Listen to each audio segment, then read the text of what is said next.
Let's go now to Mario Sergio Lima. He's a senior analyst on Brazil with Medley Advisors. That's a political risk consulting firm. What are your key takeaways from this session, this meeting? Thanks, Mike. Basically, the importance of multilateralism. Brazil is fully, China is the biggest trading partner of Brazil, and Brazil doesn't want to be in a world where you have the tariffs hurting the free flow of economy. So basically, I feel like it's an important preparation for the heads of state meeting, but basically this shows Brazil very much aligned with China and of course the rest of the BRICS countries in trying to reach out some sort of way around the tariffs and how this is disrupting global trade. And as you point out, we're seeing these two competing visions for the global economy, one of protectionism, the other multilateralism, and BRICS, of course, falling into that category. The bloc itself actually growing in size and scope. How would you describe what we're seeing with BRICS, and how is the bloc itself likely to influence the current economic crisis, do you think? I think the interest here in Brazil is actually to try to expand as much as we can, not just in terms of number of countries, but also try to see whether they can start discussing trade in their own currencies, trying to abandon the dollar. So I think maybe the moment is very propitious for this type of arrangement between the countries. Of course, this wouldn't go unchecked and unnoticed by Washington, but it is a step that Brazil would like to see happening, and I feel like China, especially China, more than India, for instance, seems interested in doing so.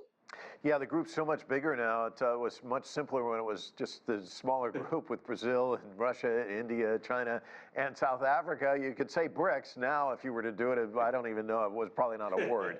But it's historic because this marks the first time this group is gathered since its expansion. How has the look changed with more members, do you think?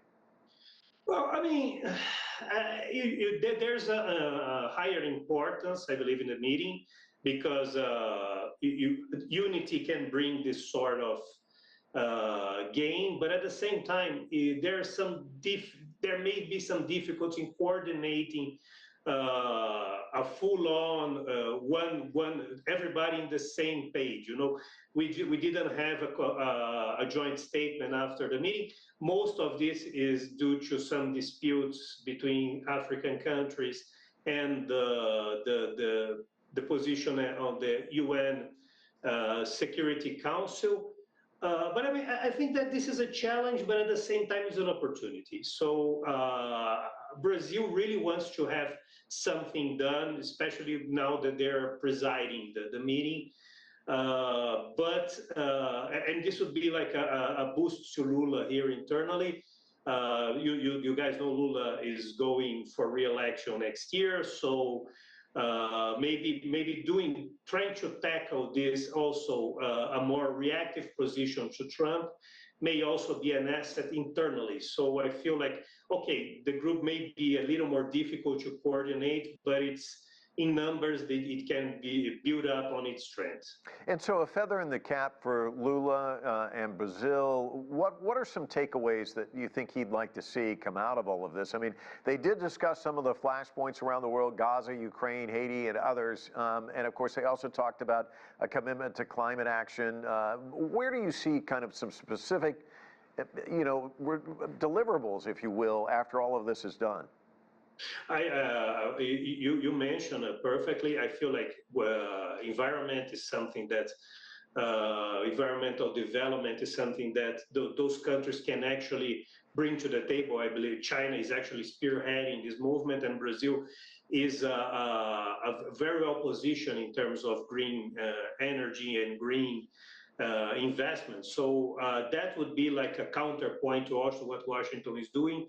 I also believe that Lula would want to see some more strengthening the investments, especially Chinese investments in infrastructure here in Brazil. This is also something that he would like to see happening, especially because Brazil has some fiscal constraints, and doing public infrastructure investment has been a challenge here in Brazil. And also the importance of trade and multilateralism. I believe this is, it's important to hammer this down.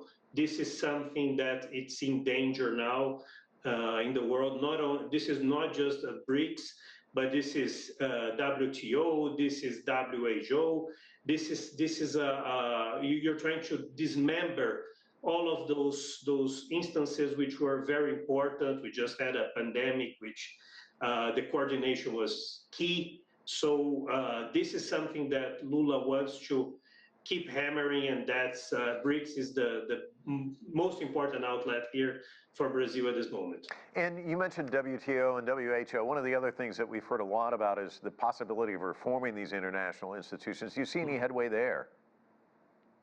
I think those would be more on early stages, but it's a given. If the U.S. is trying to remove itself from this sort of leading position, or if not leading, at least a relevant position in those multilateral organisms, it will come to China, it will come to the BRICS to actually try to pull this forward, because those are the only one that can show muscles also on the other side. And maybe this can also mean some closer ties to the the European Union, which is also could also be a part of this new arrangement.